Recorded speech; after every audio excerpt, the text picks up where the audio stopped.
महावीर भगवान एक गांव में सत्संग ले रहे थे और वहाँ रोज बहुत लोग उन्हें सुनने आते थे।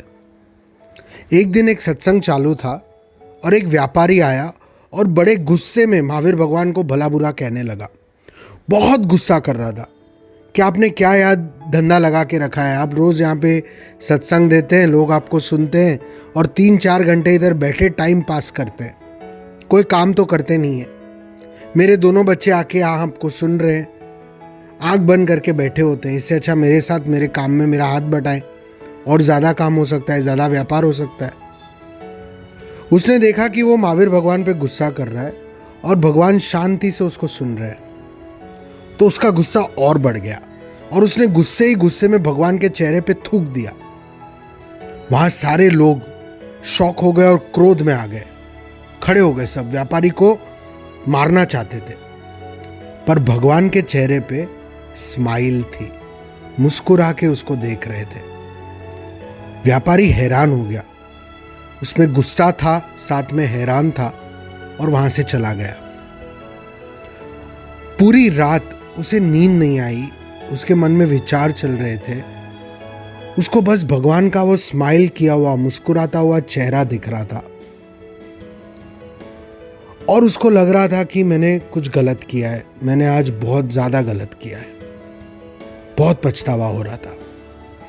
दूसरे दिन वो वापस वहाँ गया और भगवान से माफ़ी मांगी उसने कि भगवान मुझे माफ़ कीजिए, कल गुस्से में मैं कुछ ज़्यादा ही गलत कर दिया मैंने। भगवान ने कहा, मैं तुम्हें माफ़ी नहीं दे सकता। जितने लोग वहाँ बैठे थे वो शॉक हो गए कि महावीर भगवान तो रोज हमें एक ही बात सिखाते हैं कि माफ़ करो और माफ़ी दे दो, और आज भगवान खुद जो चल के आ रहा है माफ़ी मांगने, उसको कह रहे हैं कि मैं तुम्हें माफ़ नहीं कर सकता। महावीर भगवान ने कहा कि तुमने जो व्यक्ति पे थूका था वो कल था और वो व्यक्ति आज यहाँ है ही नहीं, क्योंकि मैं वो व्यक्ति रहा ही नहीं, मैं इस पल नया व्यक्ति हूँ। तो किस बात की माफ़ी?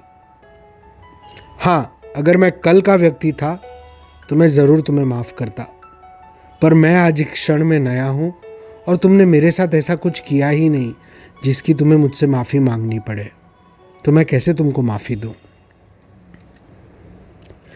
इस इंसिडेंट से महावीर भगवान हमें कहना क्या चाहते हैं कि हम बहुत बार दूसरों को तो माफ़ कर देते हैं, पर वो जो अपमान, वो जो घटना घटी है, वो हमारे अहंकार में ऐसी छाप छोड़ देती है कि हम उस घटना को भूल नहीं पाते।